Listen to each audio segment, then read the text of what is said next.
Hello दोस्तों, कैसे हैं आप सभी? आशा है आप सभी बहुत अच्छे होंगे। तो आज इस वीडियो में हम बात करने वाले हैं एसएससी जेईई 2024 के बारे में कि क्या कुछ ऐसी चीज़ें हैं, क्या कुछ ऐसे पॉइंट्स हैं जिन्हें हमें करना चाहिए, जिन्हें हमें ध्यान में रखना चाहिए और क्या-क्या ऐसे पॉइंट्स हैं जिन्हें हमें नहीं करना चाहिए, क्या-क्या ऐसे काम हैं, जी क्या-क्या ऐसे पॉइंट्स हैं जिन्हें हमें नहीं करना चाहिए। क्योंकि मेरे बहुत सारे ऐसे दोस्त हैं जिन्हें ये दिक्कत है, जिन्हें ये डाउट है कि हमें लास्ट क्योंकि अब आपको भी पता है कि लास्ट 90 डेज़ भी नहीं बचे हमारे पास, बहुत कम टाइम बचा है एज़ पर एग्ज़ाम कैलेंडर, ठीक है? तो हमें इस समय बहुत फ़ोकस रहना पड़ेगा। ये चीज़ें बहुत अच्छी तरह से मेंटेन करके चलनी पड़ेगी कि हम जो हमारे टाइम है, उसे कहीं भी ऐसे अननेसेसरी चीज़ों पे जो है ये ना करें, यूटिलाइज़ ना करें। हम इसे बेहतर जगहों पे, बेहतर चीज़ों पे इफ़ेक्टिवली यूटिलाइज़ कर सकें, जिससे कि हमें जो है, हमारा जो एट द एंड रिज़ल्ट मिले, वो बेहतर मिले, इफ़ेक्टिव मिले। तो इन चीज़ों के बारे में हम बात करेंगे कि हमें जो है इस टाइम पे क्या करना चाहिए और क्या नहीं करना चाहिए। What to do and what not to do, ठीक है? और ये जो पॉइंट्स होंगे ना मेरे भाई, ये पॉइंट्स ना सिर्फ़ एसएससी जेईई 2024 बल्कि अदर जेईई एग्ज़ाम्स के लिए भी एप्लीकेबल होंगे। क्योंकि अगर आप इन दोनों में से किसी का भी प्रिपरेशन कर रहे हैं, चाहे वो यूपी ट्रिपल एससी जेईई हो गया या फिर कोई भी जेईई एग्ज़ाम हो गया, एसएससी जेईई हो गया, किसी भी एग्ज़ाम के लिए आपको ये पॉइंट्स ध्यान में रखने ही चाहिए क्योंकि ये पॉइंट्स जो हैं बहुत इंपॉर्टेंट हैं, ठीक है? किसी भी एस्पिरेंट के लिए। तो चलिए इन पॉइंट्स को हम लोग जानते हैं। तो सबसे पहले हम जान लेते हैं कि व्हाट टू डू यानी हमें क्या-क्या पॉइंट्स हैं जो हमें फॉलो करना चाहिए, जिससे कि हमारी जो स्टडी है वो इफ़ेक्टिव हो सके, जिससे कि हम अच्छा स्कोर कर सकें और अपने सिलेक्शन को बेहतर डायरेक्शन में ले जा सकें। तो देखिए, ये हैं कुछ पॉइंट्स जो हमें फॉलो करने चाहिए, ठीक है? तो सबसे पहला है नो योर सिलेबस।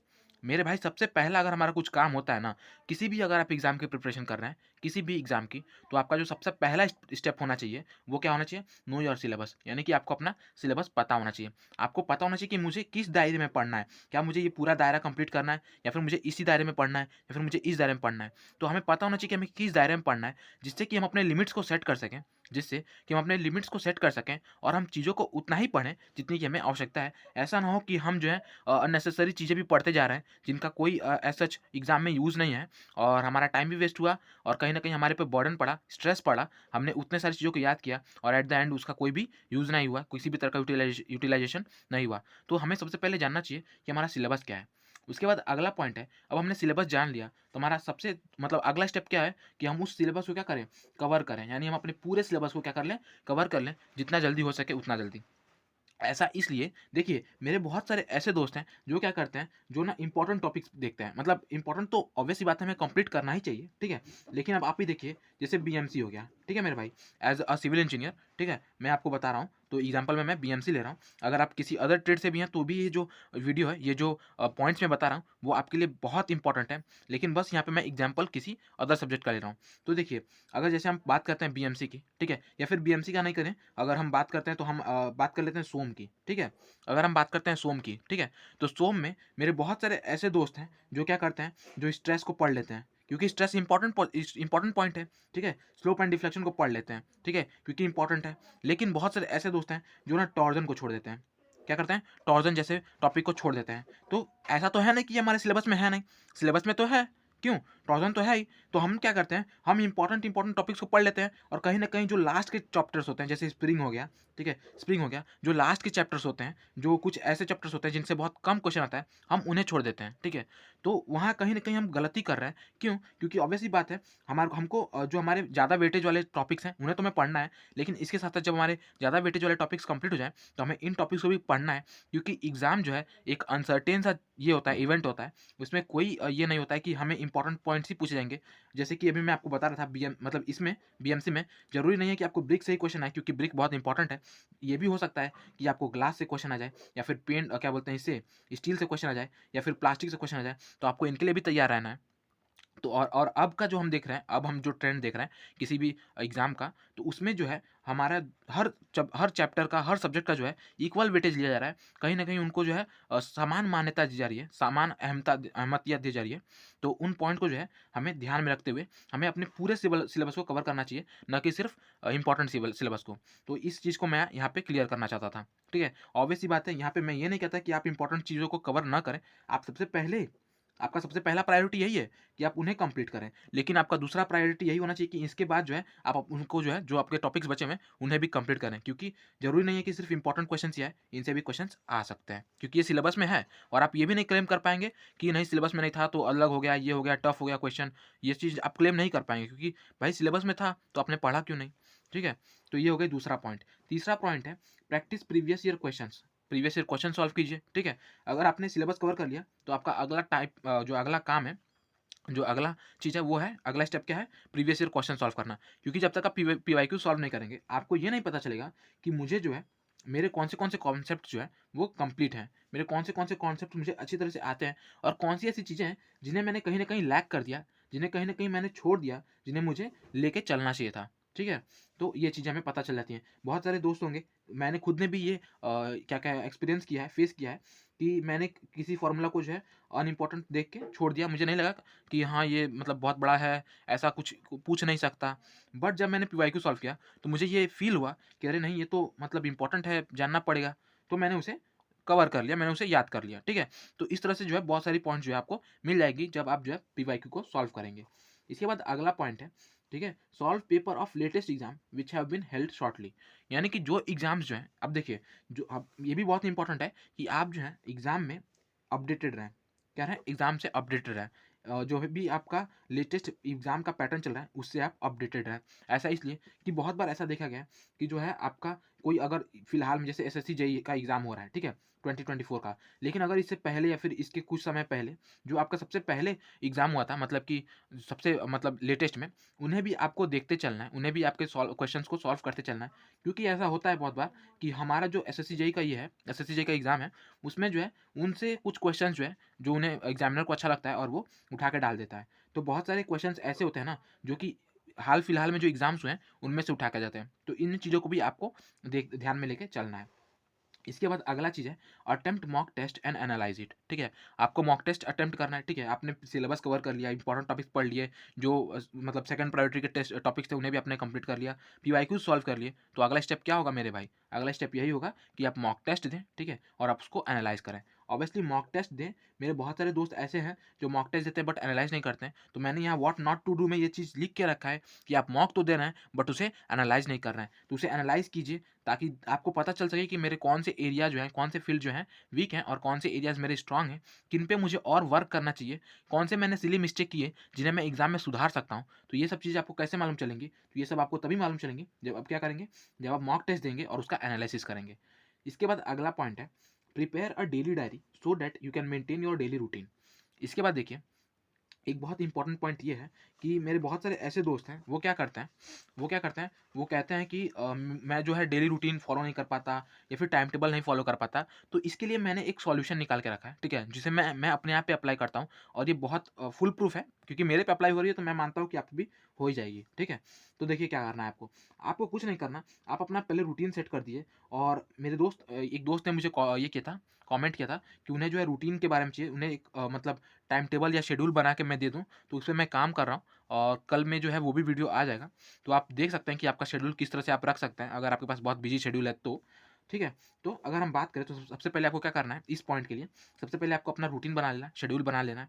उसके बाद आप क्या करिए, उसके बाद ऑब्वियसली आप जो है इसे 2 दिन, 3 दिन फॉलो करेंगे, उसके बाद आप क्या करेंगे, इसे छोड़ देंगे। ऐसा मेरे साथ भी होता है, सभी के साथ होता है। बट हमें क्या करना है, क्योंकि हमें जो है एग्ज़ाम क्रैक करना है, तो हमें डिसिप्लिन में रहना पड़ेगा। तो हम इसे अगर मान लीजिए आप 2 दिन भी करते हैं ना मेरे भाई, 2 दिन भी करते हैं, तो 2 दिन आप क्या कीजिए, जिन 2 दिनों में आपको मतलब स्टार्टिंग के 2 दिनों में आपने उसे फ़ॉलो किया, आप एक छोटी-सी डायरी बनाइए, ठीक है? और उस डायरी में जो है पॉइंट बना के लिखिए कि हाँ, आज मैंने जीके जीएस में ये चीज़ पढ़ी, उसके बाद मैंने रीज़निंग किया, रीज़निंग में मैंने 1 आवर प्रैक्टिस किया, उसके बाद आधा घंटा उसको एनालिसिस किया कि कहाँ-कहाँ मैंने गलती की, उसके बाद मैंने इतने घंटे टेक्निकल पढ़ा, टेक्निकल में मैंने ये टॉपिक पढ़े, उसके बाद मैंने पीवाईक्यू लगाया, ठीक है? आप पूरा जो है जितना भी घंटा पढ़ रहे हैं, 8 आवर, 10 आवर, जितना भी आप पढ़ रहे हैं, उसको आप वहाँ पे बताइए। मैं तो कहूँगा कि आप अपने 24 घंटा जो है ना, आप जो 24 घंटा जो भी किए हैं, आप 24 घंटे में से 8 घंटा सोए हैं, 1 घंटा घूमे हैं, आधा घंटा खेले हैं, आधा घंटा आपको खाना खाने में लगा। आप एक-एक चीज़ का, ठीक है? पूरे 24 आवर्स का जो है, उसमें आपको बहुत लगेगा तो आधा घंटा लगेगा, ठीक है? आप आधा घंटा में जो है, अपना 24 घंटे का जो है, एक पेज पे जो है हिसाब लिखिए, ठीक है? आप हिसाब लिखिए, आप डायरी बनाइए। इससे क्या होगा ना मेरे भाई, इससे ये होगा ना कि 2 दिन जब आपने अपना हिसाब लिखा, आपको पता चलेगा, अरे यार, आपको पता चलेगा कि जो है आपने जो है अपने टाइम को कहाँ इन्वेस्ट किया। आपने अपने 24 आवर्स में से कितना इफ़ेक्टिवली जिया, कितना इफ़ेक्टिवली जो है आपने वर्क किया, अपने आप पे काम किया, अपने आप को सुधारने में समय लगाया। तो आप जब 2 दिन करेंगे ना, तो तीसरा दिन जो है, तीसरा दिन वो आपको खुद मोटिवेट करेगा। ये 2 दिन के ये जो 2 पेजेज़ आपने लिखे हैं, ये 2 पेजेज़ आपको मोटिवेट करेंगे तीसरा दिन वो वर्क करने के लिए, ठीक है? और तब 3 दिन कर लेंगे ना, फिर ये 3 दिन मिलकर आपको चौथे दिन के लिए मोटिवेट करेंगे और अपने आप से आप इंस्पायर होंगे और कोई अदर मतलब ना कोई एक्सटर्नल मोटिवेशनल वीडियो या फिर कोई एक्सटर्नल मोटिवेशन जो है आपको मोटिवेट नहीं कर सकता, ठीक है? मतलब 10 मिनट, 1 दिन, 1 घंटा, 24 घंटे के लिए कर सकता है, 1 दिन के लिए कर सकता है।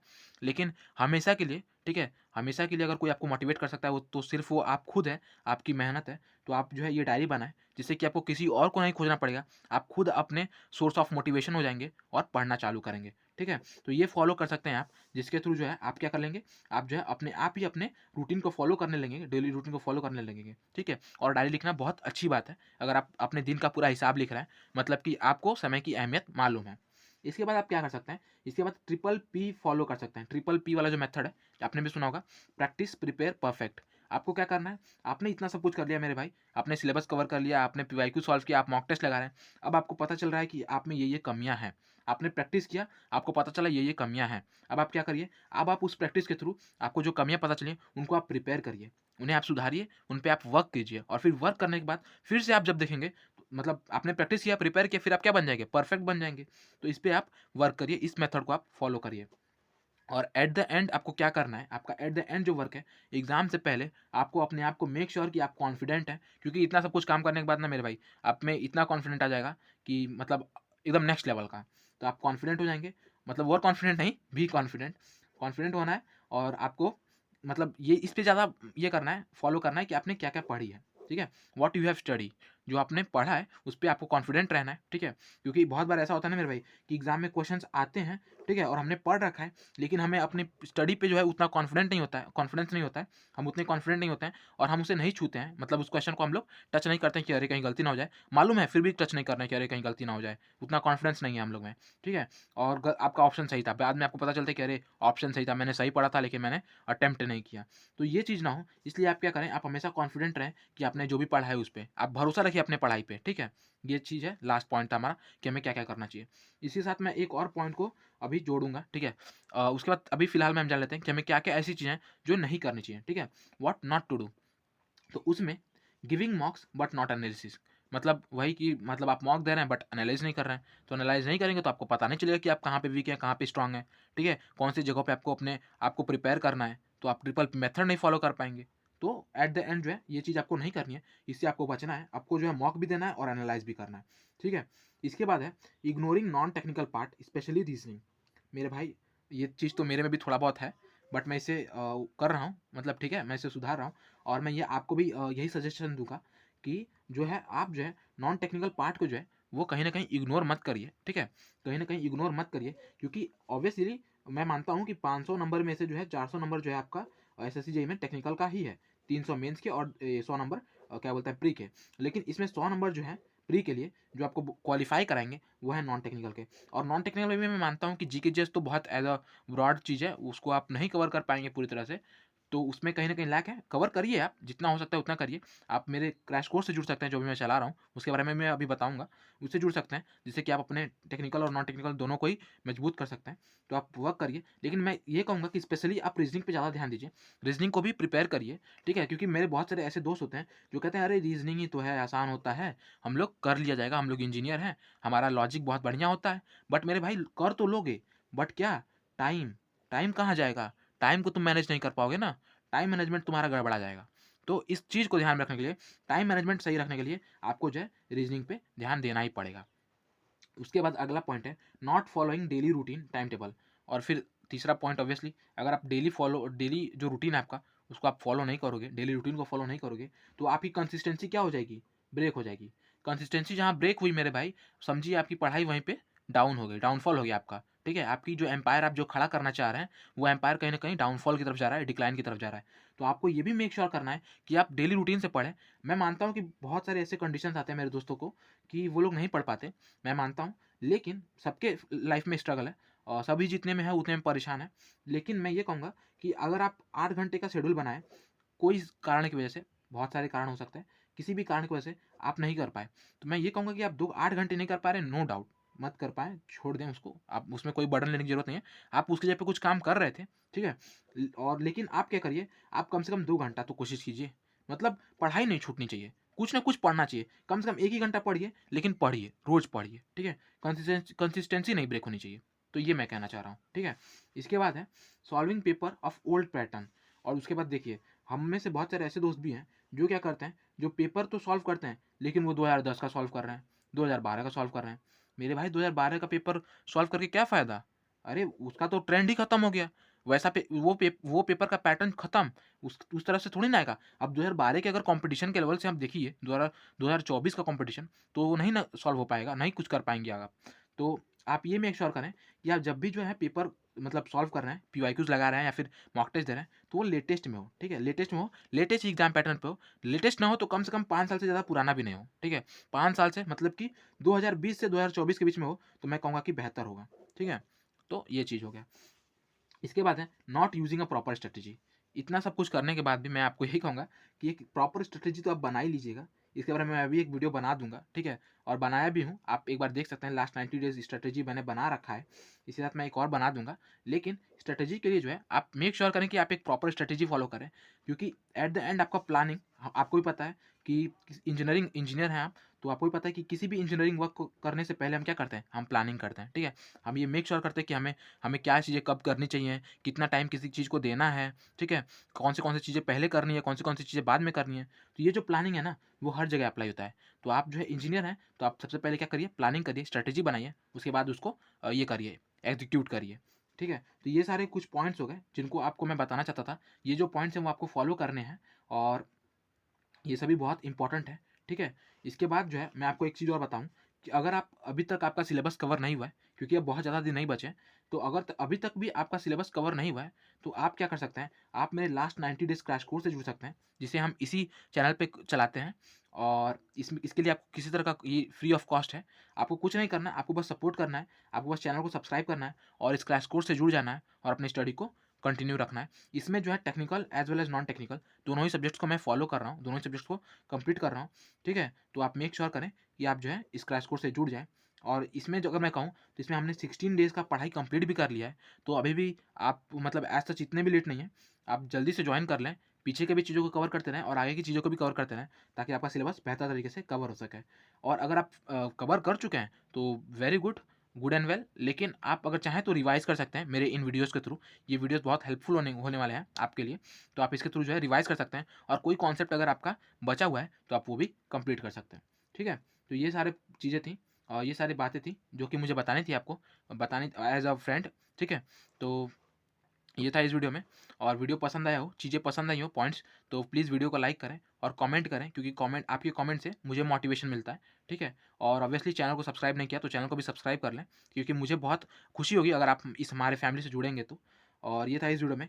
Keep watching, keep learning. Thank you.